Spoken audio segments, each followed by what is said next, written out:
4 अगस्त सावन के आखिरी सोमवार के दिन शिवलिंग से चुपचाप उठा लाना। यह गुप्त चीज हम आपको बताने जा रहे हैं। वो सिर्फ एक सामान्य जानकारी नहीं, बल्कि वह गुप्त रहस्य है जो सिर्फ गिने चुने साधकों को ही ज्ञात होता है। वह रहस्य जिसे जान लेने के बाद आपके जीवन की दिशा ही बदल जाएगी। यह वही गुप्त चीज है जिसे सावन में शिवलिंग से सही तरीके से घर लाने वाला व्यक्ति दरिद्र से धनवान बनता है। कर्ज में डूबा हुआ व्यक्ति उन्नति की ऊंचाई पर पहुंचता है और संतान, नौकरी, शादी जैसे बड़े से बड़े संकट भी बिना किसी बाधा के हल हो जाते हैं। कई लोग तो इसे आजमा चुके हैं और उनकी जिंदगी चमत्कारिक ढंग से बदल चुकी है। अब यह मौका आपके पास है। बस जरा धैर्य रखिए, आंखें और कान खोलकर सुनिए, क्योंकि आगे हम आपको बताने जा रहे हैं वो 5 गुप्त रहस्य जो अगर आपने सावन सोमवार को शिवलिंग से लेकर अपने घर में सही स्थान पर रख दिए तो आपका भाग्य खुद आपको बुलाने लगेगा। हर हर महादेव, ओम नमः शिवाय। मित्रों, सावन के महीने में शिवलिंग से यह गुप्त चीज ले आना, अपने घर आपकी सभी मनोकामनाएं पूरी होंगी। इतना पैसा आएगा कि गिनते गिनते थक जाओगे। भगवान भोलेनाथ जी के आशीर्वाद से अपने जीवन में बहुत उन्नति करोगे। दोस्तों, हिंदू धर्म में सावन के महीने का बहुत अधिक महत्व होता है। सावन का महीना हिंदू पंचांग का 5वां महीना होता है। यह महीना भगवान शिव को समर्पित होता है। इस महीने में शिव भक्त भगवान शिव की विधि विधान से पूजा अर्चना करते हैं और सावन के महीने के सोमवार का महत्व और भी अधिक होता है। इस माह में शिव की पूजा अर्चना करने से सभी मनोकामनाएं पूरी हो जाती हैं। धार्मिक मान्यताओं के अनुसार सावन के महीने में भगवान शिव और माता पार्वती की विधि विधान से पूजा करने भक्त की मनोकामना पूरी होती है। इसके साथ ही सावन के सोमवार व्रत रखने से भोलेनाथ की विशेष कृपा प्राप्त होती है। दोस्तों, इस बार 11 जुलाई से सावन की शुरुआत हो चुकी है और 9 अगस्त को समाप्त होगा। इस सावन में 4 सोमवारी व्रत होगा। पहला सोमवारी व्रत 14 जुलाई को है, दूसरा 21, तीसरा 28 जुलाई और चौथा सोमवारी व्रत 4 अगस्त को है। कहा जाता है इस सावन के महीने में किसी भी व्यक्ति ने भगवान भोलेनाथ की थोड़ी सी भी पूजा साधना क्रिया कर ली तो उस व्यक्ति के जीवन की सभी मनोकामनाएं पूर्ण हो जाती हैं। उस व्यक्ति के जीवन के हर कष्ट खत्म हो जाते हैं और उस व्यक्ति के जीवन में धन आना शुरू हो जाता है। भक्तों, वीडियो आगे शुरू करें उससे पहले भगवान भोलेनाथ के सच्चे भक्त प्राचीन ज्ञान चैनल की इस वीडियो को लाइक अवश्य कर दें और कमेंट बॉक्स में हर हर महादेव सच्ची श्रद्धा से लिख दें, जिससे कि भगवान भोलेनाथ जी का आशीर्वाद आपको सीधे प्राप्त हो सके। दोस्तों, आज की इस वीडियो में हम आपको बताएंगे कि सावन के दिनों में आपको भगवान भोलेनाथ के मंदिर जाकर के क्या क्या भगवान भोलेनाथ को अर्पित करना और वहां से वापस क्या लेकर के आना है, ताकि आपके घर की गरीबी, दरिद्रता, परेशानी, कष्ट, दिक्कतें हमेशा के लिए खत्म हो जाए। दूसरी तरफ आपके घर पर सुख, समृद्धि, यश, वैभव, ऐश्वर्य की आपको प्राप्ति हो। ध्यान रखिएगा दोस्तों, सावन का माह का इंतजार हर व्यक्ति इसीलिए करता है ताकि उसको भगवान भोलेनाथ का आशीर्वाद मिल सके। कहा गया है कि देवों के देव भगवान भोलेनाथ अगर किसी भी व्यक्ति को आशीर्वाद दे दें तो उस व्यक्ति का साक्षात काल भी आकर कुछ नहीं बिगाड़ पाता है। इसीलिए आज की इस वीडियो में हम आपको बताएंगे कि कैसे आप सावन के दिन, जो बहुत ही पावन दिन है, इस दिन भगवान भोलेनाथ को प्रसन्न कर सकते हैं। कैसे आपको भगवान भोलेनाथ का आशीर्वाद प्राप्त हो सकता है और कैसे सावन के दिनों में शिवलिंग की आपको पूजा करनी है, वह भी खास उपाय करते हुए कैसे आपको शिवलिंग पर क्या क्या चढ़ाना है और क्या क्या वहां से लेकर अपने घर पर वापस लेकर आना है, ताकि आपके घर पर अन्न और धन का भंडार कभी भी कम ना हो। देखिए दोस्तों, आपके जीवन में कितनी ही बड़ी परेशानी हो, कितनी ही बड़ी दिक्कत क्यों ना हो, मान लीजिए आपके जीवन में धन की समस्या है, मान लीजिए आप नौकरी की प्राप्ति के लिए बहुत ही ज्यादा परेशान हो चुके हैं, आपके शत्रुओं ने आपको घेर लिया है, संतान की प्राप्ति आपको हो नहीं पा रही है, तो एक बात का ध्यान रखिएगा दोस्तों, सावन का पावन दिन एक ऐसे दिन होते हैं जिस दिन कोई भी व्यक्ति अगर थोड़े से उपाय कर लेता है, भगवान भोलेनाथ की साक्षात पूजा कर लेता है, तो उस व्यक्ति की कितनी ही बड़ी मनोकामना हो, कितनी ही बड़ा कष्ट हो, वह खत्म हो जाता है और उसकी मनोकामना पूर्ण हो जाती है। दोस्तों, मान लीजिए आपके ऊपर कोई दोष लगा हुआ है, जैसे वास्तु दोष, शनि दोष, प्राकृति दोष या कोई भी दोष लगा हुआ है, तो आपको सावन सोमवार के दिन थोड़ी सी पूजा करनी है और आपका दोष खत्म हो जाएगा। आपके जीवन से सभी परेशानियां चली जाएंगी और आपके जीवन में जो धन आना बंद हो गया था, उसका आगमन वापस शुरू हो जाएगा। मान के चलिए आपके जीवन में कभी भी कोई परेशानी नहीं रहेगी। बस दोस्तों, आज की इस वीडियो को लास्ट तक देख लीजिए और मान के चलिए भगवान भोलेनाथ के आशीर्वाद से आपकी सभी मनोकामनाएं भी पूरी होगी और आपके जीवन की सभी परेशानियां भी चली जाएंगी।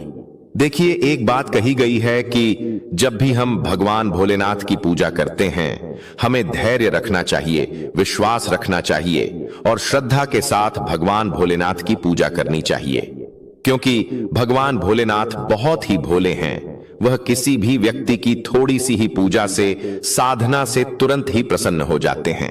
इसलिए दोस्तों, सावन सोमवार के दिन कुछ ऐसी चीजें हैं जो आपको अवश्य पता होनी चाहिए, क्योंकि सावन सोमवार के दिन अगर आप भगवान भोलेनाथ के सामने पूजा करने जा रहे हैं, तो मान के चलिए दोस्तों, आपने अगर कोई गलती कर दी तो भगवान भोलेनाथ आपसे क्रोधित हो जाएंगे और आपने सही तरीके से पूजा की होगी तो साक्षात आपको भगवान भोलेनाथ उसी दिन आशीर्वाद दे देंगे और उस दिन के बाद आपके जीवन में कभी कोई परेशानी नहीं आएगी। आपको हमें एक एक चीज बताने जा रहे हैं, इसलिए इस वीडियो को लास्ट तक देखिएगा। सबसे पहले आपको भगवान भोलेनाथ के मंदिर जाना होगा। यह जितने भी उपाय आपको बताए जाएंगे, यह मंदिर के उपाय होंगे। देखिए, होता क्या है कि कई लोग हमसे पूछते हैं कि गुरुजी, हमारे घर पर शिवलिंग है, क्या हम घर पर पूजा नहीं कर सकते हैं? तो इसका उत्तर है नहीं। भक्तों, आपको मंदिर जाना पड़ेगा, क्योंकि मंदिर का जो शिवलिंग होता है और जो घर का शिवलिंग होता है, इसमें बहुत ज्यादा फर्क होता है। जो मंदिर का शिवलिंग होता है दोस्तों, इसकी जो एनर्जी होती है वो आपके घर के शिवलिंग से करोड़ों गुना ज्यादा होती है। इसमें ऐसी सकारात्मक ऊर्जा होती है जिसके सामने अगर आप थोड़ी सी पूजा करते हैं तो तुरंत ही उसका फल आपको मिलता है और आपके जीवन की हर परेशानी चली जाती है। तो आपको जितने भी आज उपाय बताए जा रहे हैं, आपके जीवन की परेशानी को खत्म करने के लिए, आपकी मनोकामना पूर्ति के लिए, उस उपाय के लिए तो आपको मंदिर जाना पड़ेगा। और सावन सोमवार का पर्व पड़ रहा है, वह आज दिन सोमवार को पड़ रहा है, तो यह दिन ऐसा है, इस दिन अगर आप मंदिर जाकर के भगवान भोलेनाथ की पूजा आराधना कर रहे हैं, तो मान के चलिए दोस्तों, आपके जीवन में कभी कष्ट आ ही नहीं सकता। पूरे साल आपके घर पर अन्न धन का भंडार बना रहेगा। तो आपको क्या क्या ले जाना है वह कहीं पर लिख लीजिए, क्योंकि दोस्तों, अगर आपने एक भी गलती कर दी तो आपकी पूजा संपन्न मानी नहीं जाएगी।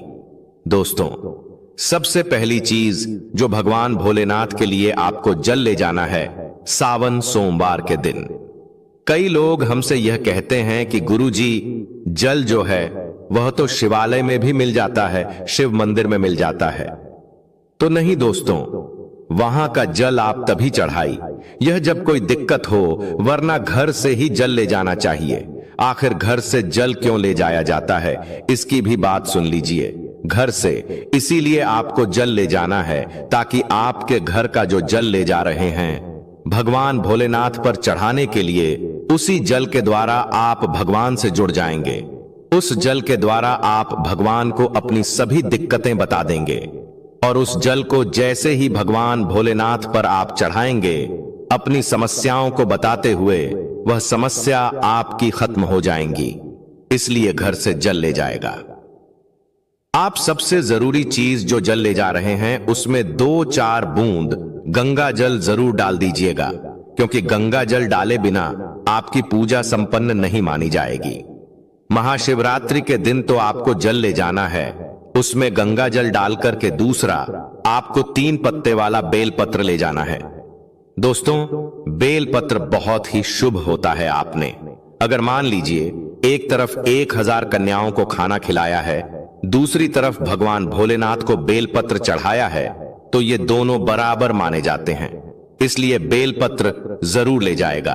तीसरा, आपको सफेद पुष्प ले जाना है। सफेद पुष्प भगवान भोलेनाथ को चढ़ाए जाते हैं, इसीलिए सफेद पुष्प पर भगवान भोलेनाथ के लिए आपको ले जाना है सावन सोमवार के दिन, ताकि भगवान भोलेनाथ का आशीर्वाद आपको मिल जाए, जिसके बाद आपके जीवन के हर परेशानी खत्म हो जाए। दोस्तों, सफेद चंदन ले जाना अनिवार्य होता है सावन सोमवार के दिन। और ध्यान रखिएगा दोस्तों कि भगवान भोलेनाथ को अगर आप दूध अर्पित करने जा रहे हैं तो एकदम कच्चा दूध होना चाहिए, पका हुआ दूध नहीं होना चाहिए, कच्चा दूध होना चाहिए।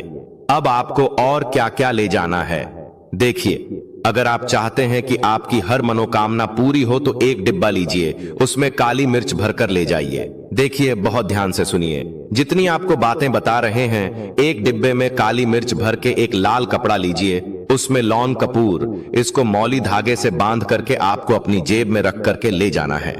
सिर्फ इतनी चीज आपको ले जानी है आज के दिन को।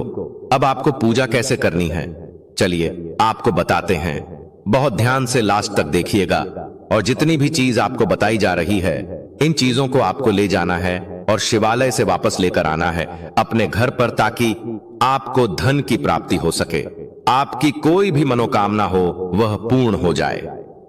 भक्तों, आप पहले जाएंगे मंदिर, सबसे पहले आपको इस बात का ध्यान रखना है, मंदिर जाने से पहले ही काले या नीले कपड़े का धारण करके मंदिर न जाएं, वरना भगवान भोलेनाथ का आपको क्रोधित रूप देखना पड़ सकता है। सबसे पहले आपको यह करना है कि पतली धार बनाते हुए जल भगवान भोलेनाथ को अर्पित कर देना। बहुत ध्यान से सुनिएगा भक्तों, पतली धार बनाते हुए भगवान भोलेनाथ को जल आपको अर्पित कर देना है। अब आपको यह करना है दोस्तों कि भगवान भोलेनाथ को चंदन लगाना है। चंदन लगाने के बाद भगवान भोलेनाथ पर 3 पत्ते वाला बेलपत्र रखना है। 3 पत्ते वाला बेलपत्र रखने के बाद आपको भगवान भोलेनाथ पर सफेद पुष्प अर्पित कर देना है। सिर्फ इतना आपको करना है। दूध अगर आप चढ़ाना चाहते हैं तो दूध भी आप चढ़ा सकते हैं, इतना बस आपको करना है। इतना करने के बाद आपको वहां पर खड़े होकर 108 बार, बहुत ध्यान से सुनिएगा, 108 बार आपको ओम नमः शिवाय का जाप करना है। या तो आप 108 बार कर लीजिए या 1008 बार कर लीजिए, यह 3 ऐसी चीज है जो आपको करनी है। इतना करना है। अब आपको क्या करना है, एक डिब्बा जो काली मिर्च का आप ले गए हैं, उस काली मिर्च के डिब्बे को आपको शिवालय के जो गिरता हुआ शिवधारा है, जो शिवलिंग से वहां पर पानी गिर रहा है, उसी शिवहरि के पानी से आपको छू आना है और अपनी जेब में वापस रख लेना है। यह जो लाल पोटली आप ले गए हैं बंद करके लौंग की, इसको भी छुआना है, वापस रख लेना है। अब आपको क्या करना है, जिस लोटे में पानी ले गए थे या जिस लोटे में भी आप दूध ले गए थे, उसमें आपको क्या करना है, आपको जो भगवान भोलेनाथ का पानी वहां पर गिर रहा है, भक्तों ध्यान रखिएगा, शिवलिंग की जो पानी नीचे गिर रहा है, उसी पानी का थोड़ा सा पानी अपने लोटे में ले लेना है। किएगा, जो आपने लोटे में पानी भरकर ले गए हैं, वह पानी वापस बचाना नहीं है, वह तो पूरा आपको भगवान भोलेनाथ को अर्पित कर देना। जो शिवलिंग से पानी गिर रहा है, उस पानी को आपको अपने लोटे में वापस ले लेना है। भक्तों मान लीजिए, आप यह सोच रहे होंगे कि कई लोग वहां पर पानी चढ़ा रहे हैं, तो इस बात की आप चिंता न करें, क्योंकि भगवान भोलेनाथ के शिवलिंग पर जब भी पानी चढ़ाया जाता है, वह अमृत बन जाता है। कहा जाता है कई देवी देवता शिवलिंग के पास अदृश्य रूप में खड़े होते हैं, ताकि शिवलिंग से गिर रहा पानी वह धारण कर सके। इतना पवित्र होता है शिवलिंग से गिरता हुआ पानी। तो शिवलिंग से गिरता हुआ पानी को आपको अपने लोटे में ले लेना, सिर्फ थोड़ी सी बूंदे ले लेनी है। अब आपको क्या करना है, आपको घर वापस आना है जो आपने लोटे में पानी लिया है। भक्तों, इसको घर पर आते ही घर के लोग जो हैं आपके, उनके ऊपर थोड़ा थोड़ा पानी छिड़क देना है। घर के हर कोने में पानी छिड़क देना है, घर के मुख्य द्वार पर पानी छिड़क दें। ना सिर्फ इतना आपको करना है, इतना आपने कर दिया, अब मान लीजिए पूरे साल आपके घर पर नकारात्मक शक्तियां नहीं आ पाएंगी। आपके घर पर कोई काला जादू, काली विद्या करवाने की कोशिश करेगा तो वो आपके घर पर नहीं कर पाएंगे। इससे आपके घर से नकारात्मक शक्तियां चली जाएंगी और सकारात्मक ऊर्जा आ जाएगी। यह जो अब काली मिर्च का भगवान भोलेनाथ जी के शिवलिंग से छुआ कर लाए है, इसको पूजा घर में रखे।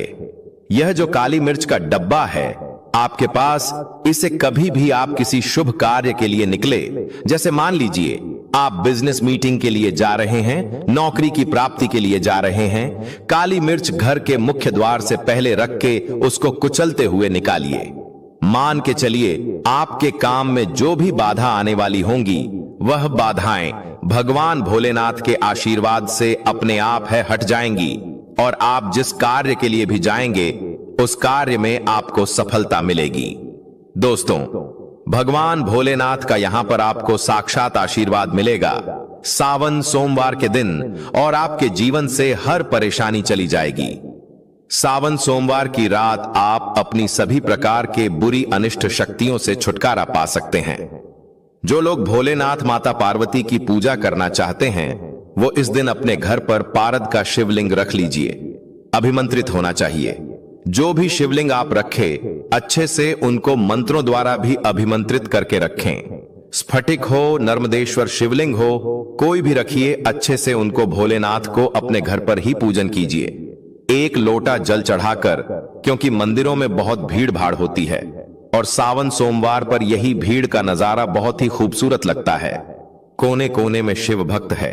अगर आप मंदिर में नहीं जा सके या ठीक से जल नहीं चढ़ा पाए तो घर में ही शांति से आप पूजन करें। गन्ने का रस हुआ, पंचामृत हुआ, इससे आप इस दिन भोलेनाथ का अभिषेक कीजिए। दूध, दही, घी, शहद, शक्कर, पंचामृत बना करके अभिषेक कीजिए। दोस्तों, फिर भोलेनाथ का श्रृंगार कीजिए। चंदन चढ़ाई, अक्षत चढ़ाई, जनेऊ अर्पित कीजिए। थोड़ा सा चंदन का इत्र, क्योंकि चंदन का इत्र विशेष रूप से शिव शंभु को बहुत प्रिय है, तो वह आप अर्पित कीजिए। उनके पसंदीदा पुष्प चढ़ाए आंकड़े की माला से उनका श्रृंगार कीजिए। दोस्तों, कनेर के सफेद पुष्प चढ़ाए, कमल हुए, गुलाब हुए, बेल हुए, यह फूल उनको बहुत प्रिय है, यह अर्पित करें और 5 बेल पत्र अवश्य चढ़ाएं। आप इस दिन चाहें तो या जो आपके पास बेलपत्र है उसी पर आप श्री श्री लिख करके या ओम नमः शिवाय या राम राम लिख करके अर्पित कीजिए। जो चिकना भाग होता है उस पर लिखिए और यह सीधा शिवलिंग पर अर्पित हो। इस प्रकार से आपको बेलपत्र चढ़ाने चाहिए। दोस्तों, आप विशेषकर इस बात का ध्यान रखें कि कटे फटे बेलपत्र न हो। जो व्यक्ति अधूरी चीज भगवान को अर्पित करता है तो उसे भी कटे फटे पत्तों की तरह ही कटा फटा फल ही प्राप्त होता है। इसीलिए कभी भी अपूर्ण सामग्री अर्पित ना करें। दोस्तों, कहते हैं कि जब भोलेनाथ ने गले में विष धारण किया था तो आदि शक्ति मां के कहने पर देवताओं ने भगवान शिव के सिर पर भांग, धतूरा, बेलपत्र आदि रखा और निरंतर जल अभिषेक किया था, जिसकी वजह से उनके मस्तिष्क का ताप कम हुआ था और उस समय से ही भोलेनाथ को भांग धतूरा चढ़ाया जाता है। और यह बात भोलेनाथ के भक्तों में बहुत कम लोगों को ही पता है कि इसी कारण शिवलिंग पर भांग धतूरा चढ़ाया जाता है। दोस्तों, अगर आपके घर में शिवलिंग है तो आज के दिन आप चाहे तो शिव जी का त्रिशूल हुआ, डमरू हुआ, ये भी आप उनको अर्पित कर सकते हैं। शिव के डमरू की दमदम की ध्वनि मंगल गुरु से संबंधित होती है, क्योंकि चंद्रमा उनके मस्तक पर विराजमान होकर अपनी क्रांति से अनंत आकाश में जटाधारी महामृत्युंजय को प्रसन्न करता है और बुध आदि ग्रह है इसमें संभाव से सहायक होते हैं। तो यह आज के दिन डमरू अर्पित करें। भोले बाबा का डमरू आप धारण भी कर सकते हैं। अभिमंत्रित करके आप अपने शरीर पर छोटा सा चांदी का डमरू धारण करें। भक्तों, अगर आपको यह प्राचीन ज्ञान चैनल के माध्यम से प्राचीन जानकारी अच्छी लगी हो तो वीडियो को लाइक कर दीजिए और कमेंट बॉक्स में सबसे दिल से हर हर महादेव लिख दीजिए। धन्यवाद।